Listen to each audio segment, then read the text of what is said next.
Great, thank you, Eric, and thank you everybody for your attention. I know we're getting close to the end of the session, so we can all wake up, I think.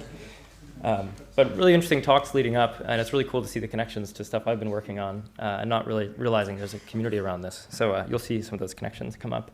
So my name is Christian Shoemake. I'm a PhD student at Berkeley, and I work with Bruno Olshausen at the Redwood Center for Theoretical Neuroscience, and with Nina Milan at the BioShape Lab in Santa Barbara. And what I want to come and communicate to you is this extremely exciting movement that's happening in neuroscience, which is this idea that the geometric structure of the world informs our internal representations that are evolved in the brain. And I came and wanted to show you some of these three really motivating examples that are already clear and extant from experiment. And the first to be on the far left, this representation, each of you have two of these in your head. These are for detecting changes in your orientation in 3D. And these inform internal neural circuits that represent your orientation in space. And these are evolved, bony structures with neural innervation that form those internal representations.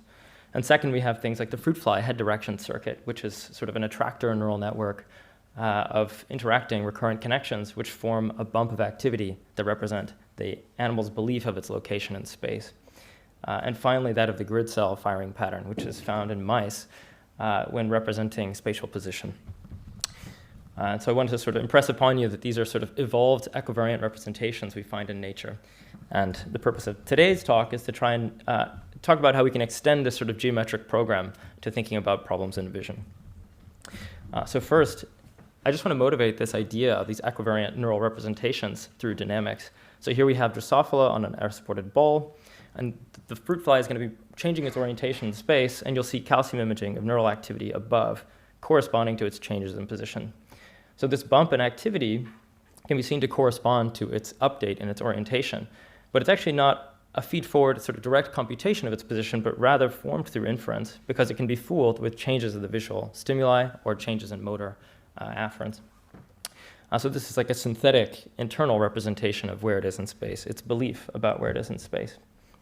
And you can see this beautiful articulated structure evolved over time to form these representations and drive them with motor information or visual information. There's sort of very little theory about the construction of these networks and how they do computations. But I think this is a really fascinating place where hopefully many of us can play a role.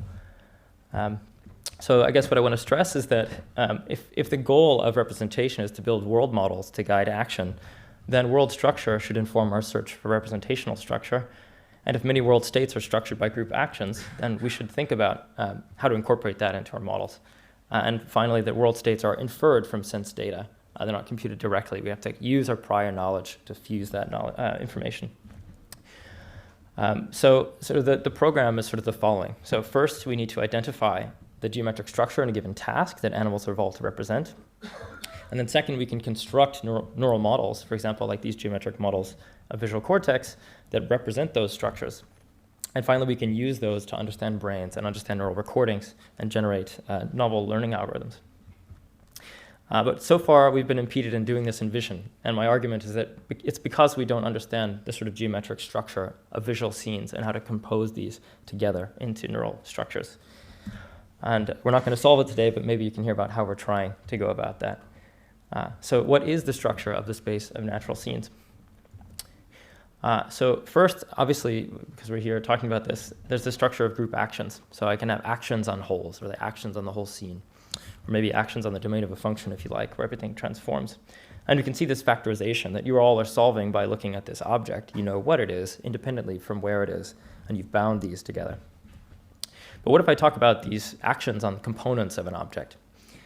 So what kind of structure, is that? So surely as this invariant part, you recognize the stick figure regardless of whatever shenanigans are happening on screen, but you also have some representation of how it's articulated, and that's sort of maintained that you could use for a given task.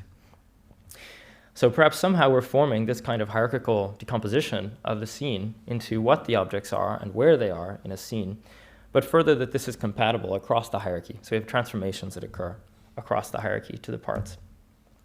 And further, this is just to emphasize that scenes are composed of multiple objects undergoing group action. So there are many things you have to represent in parallel to reason about visual scenes. And this has a very different geometric structure than the ring I showed before, because it's this composition of objects which are composed of parts and so on. Right. So what is our contribution? What's in the paper and in the poster session you can read about? So we propose a neural model for visual scene representation that incorporates hierarchical composition of parts and wholes. It includes transformation structure via group actions throughout the hierarchy, and it allows for inference over latent variables from incomplete sense data. So to do this, we equip the classical model of sparse coding in visual cortex with additional group structure, and we form a compositional hierarchy of these primitives. And we'll talk about today sort of the implications, what happens when you add the group structure to sparse coding and its connections to the neurogeometry work we've heard about already. But first, you should probably know something about sparse coding, which is a generative model which is described, inspired by ideas of efficient coding by Barlow and others through that lineage, which sort of have structured the following, which is that, okay, there is such a thing as the outside world, philosophical statement, and that this is projected into your sensors, and in which you form this sort of internal model of the world based on the probability of events in the world. And from this, we're meant to infer what the 3D structure is, what the world is out there from these sense measurements. Here on the right, I'm just showing that pathway in visual cortex from the eyes, the optic nerve, back to V1, V2, and so on. V1 is where this structure we've been talking about is for most of the day. Okay, pardon the projection to PowerPoint from Keynote here, but the likelihood term in a sort of generative model, the probability of an image given what's out there in the world, in this case, in the classical sparse coding, is a linear generative model, with these dictionary elements phi I, linearly combined with these coefficients ai. And the trick of the model is this sparsity-inducing factorial prior over those latent variables, which often takes the form of something like a Laplace distribution or something more sparse, in this case factorial, as you can see with the independence. So how do we do inference in such a model? Well, I mean, you might be interested in the full posterior. In this case, we're going to talk about just the map estimate. So we'll take the mode of the posterior distribution. And this structure we can walk through implies this L2 loss with an L1 an L1 penalty on activations. So you want to reconstruct the image, but you also want to be sparse, right? And there are many inference algorithms that have been developed for this. So the first is just computing the gradient and following the gradient flow.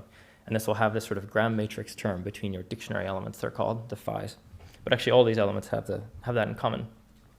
So the follow-on and what we extend in this paper is that you can actually write down this map estimation in a neural circuit model where you have a model of neurons which integrate information and sort of accumulate charge, let's say, sort of a Hopfield-like, continuous Hopfield-like model.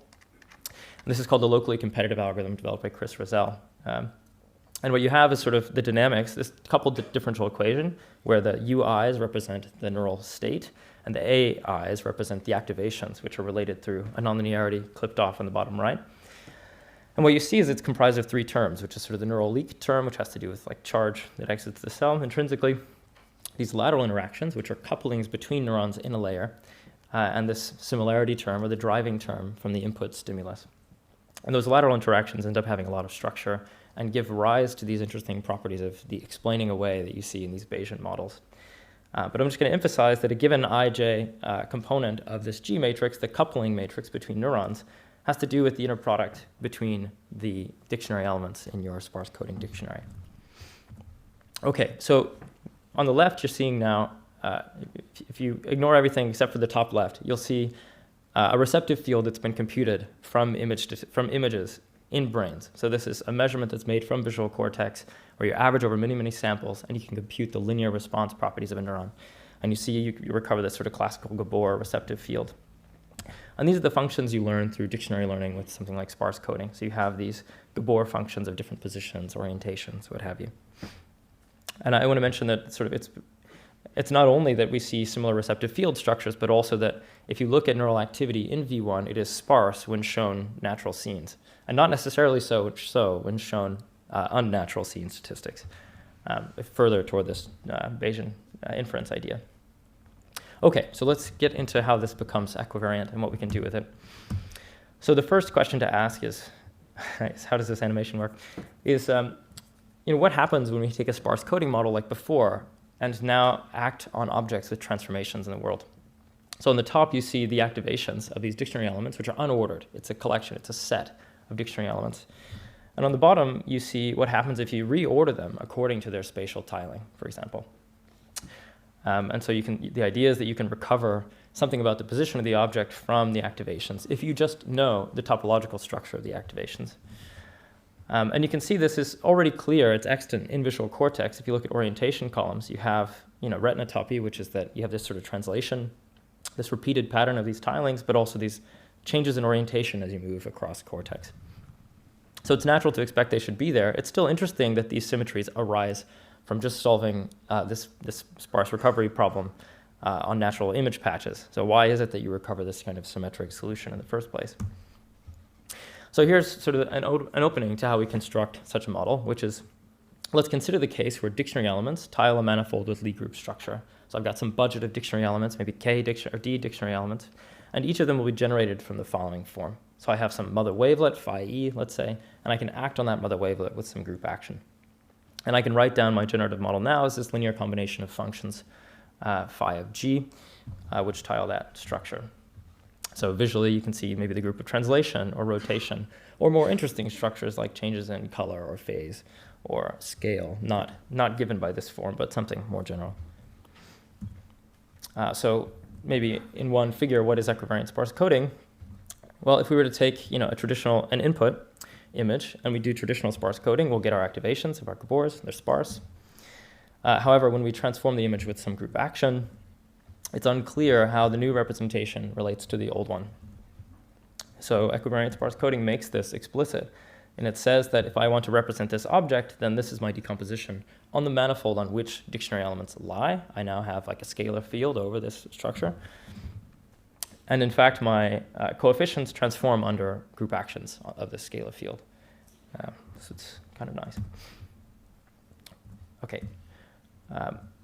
So in the paper, we propose this geometric version of the sparse coding generative model and show that, okay, first it's equivariant to global actions, like moving the whole scene, but also that it's equivariant to a richer family of group actions we can talk about in the poster session, which is that of actions on parts and actions on multiple parts within a scene.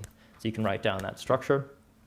And it turns out that this structure enables faster latent inference because of what it implies about that Gram matrix, the coupling between neurons. And it actually implies things about neural wiring in V1 because of that structure. And finally, the actual inference of the latent variables, that map inference, that dynamical system is itself group equivariant. So you can transform the input structure, and your solutions also transform corresponding to the action. I don't know where we are in time, but I think maybe just sort of a sketch of why this works and how you can get up to the hierarchical case is a linear generative model. So if you have some group action on the image that corresponds to an action on this linear combination, which if it's a linear action, this all carries through essentially, and you can get actions on coefficients. It's pretty direct. But more interesting in the case where you have actions on parts. So I told you that there's some interesting structure in the interconnection of neurons. So you can imagine sort of the input image and now our second layer, our layer of neurons with recurrent connections. They're the recurrence denoted in red. So if we take our Gram matrix, now our dictionary elements are related by group actions. So the inner product now is a very constrained structure. And in fact, you can write the inner product, if this is an isometric action, you can write it in terms of this invariant kernel, this W function, which depends only on the relative offset of two dictionary elements and not on their global position on that manifold of dictionary elements. And so these lateral connections, that second term, actually becomes a group convolution with this kernel, with this invariant kernel, which is defined in this way.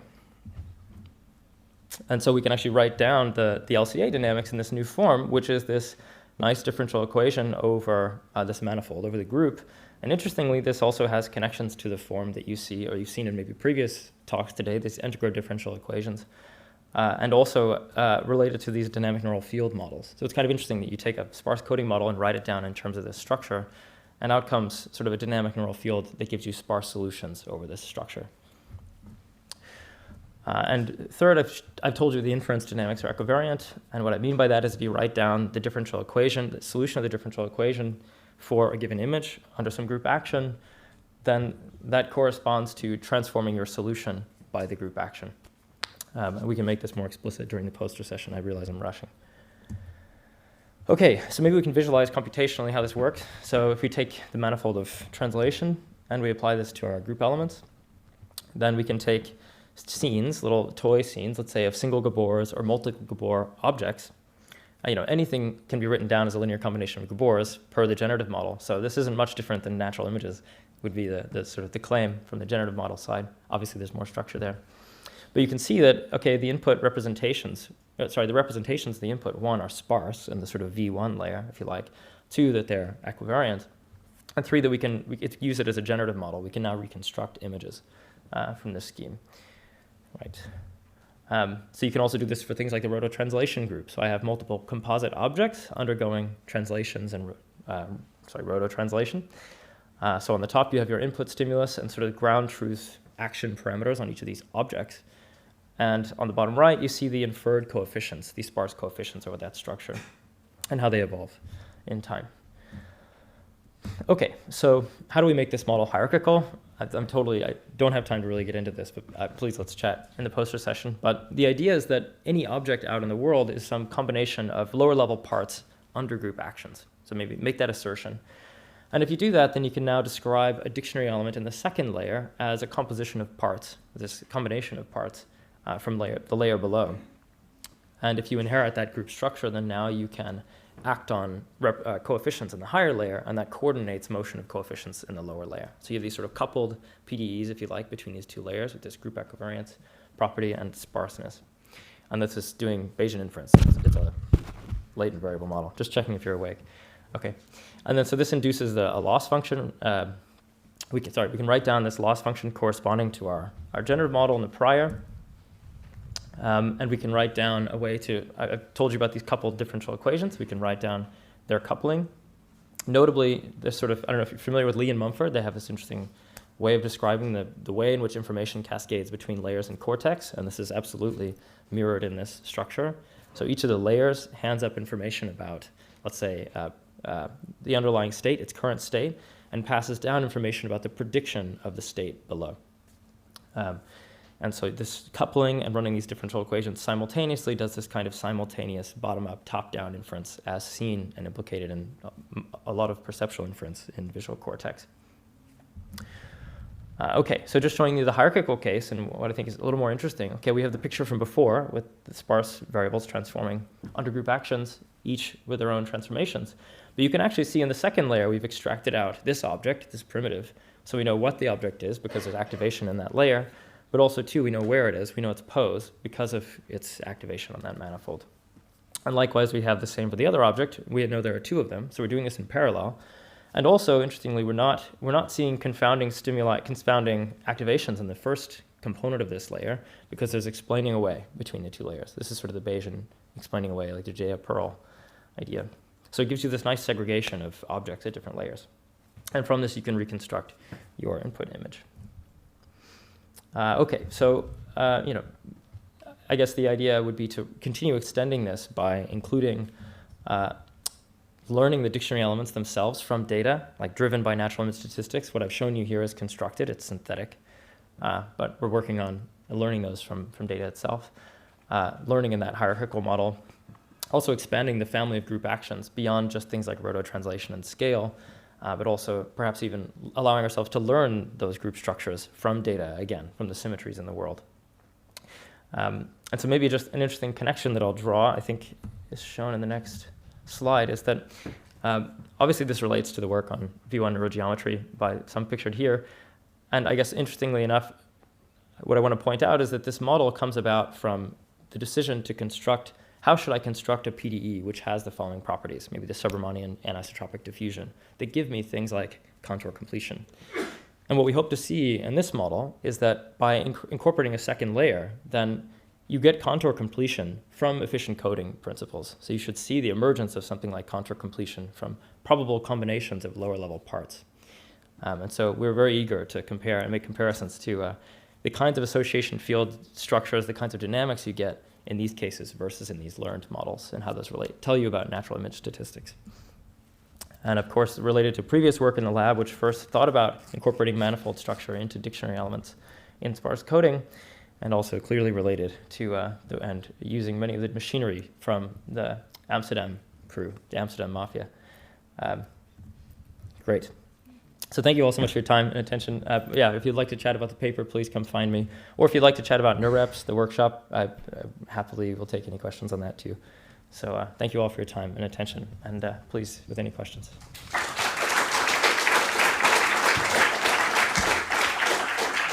All right, before we ask a question, indeed, you mentioned NeurApps. I want to promote this as well because it's a great workshop associated with NeurApps, one of the big machine learning conferences, on the same line of tasks that we've been discussing today. So please consider it submitting there.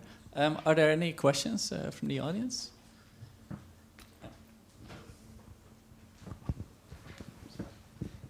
Hi, thank you for the nice presentation. I have a short question, just for curiosity. There were the last parts where you said something like how to extend the group, finding more symmetries in the nature, and how we can do it. Do you think that something like Galois theory can be a promising starting point where you have some model group and then are interested in subgroups and so Galois did that for the special case for the polynomials, but because how do you plan to find new symmetries and extend the group? Yeah, I know, great question. And if any of you have the answer, I'd like to hear it because this is an active area of research. So we have a previous paper, the bispectral neural networks paper, which sort of used a different mechanism to learn underlying group structure from data through the irreducible representations. But I'm not certain that same machinery is going to be very useful here. And I'm maybe more partial to the strategy you suggested, which is I start with something like SON. I take isometric actions, SON, n large. And I say, can I learn submanifolds in SON? Maybe I can learn something about, like, I can parameterize a few coordinates in the tangent space, and that's all I can work with. So which tangent space should I choose or something? But if you have any ideas on that, I would love to discuss. This is like an open area for us. Yeah. Yeah, great. There's maybe room for one more question. Yeah. So my question is possibly similar to the previous one. You have a first layer obtained by rotation and translation, and then you make a second layer. But if you are trying to model the brain, this is not necessarily a linear structure in which each family of cells contains the previous one. So you could think of starting from one layer, say V1, just to say something, and then enlarge with two different action of two different groups in such a way that you can model the more complex and structure of the brain. So I wonder if this is possible with your instruments. Well, that's a great question. I think to properly understand your question, we'd have to maybe write it out. But I agree, there are many ways in which this does not correspond to layers in cortex, right? I mean, first of all, the association fields are already in V1, do like long-range excitatory interactions.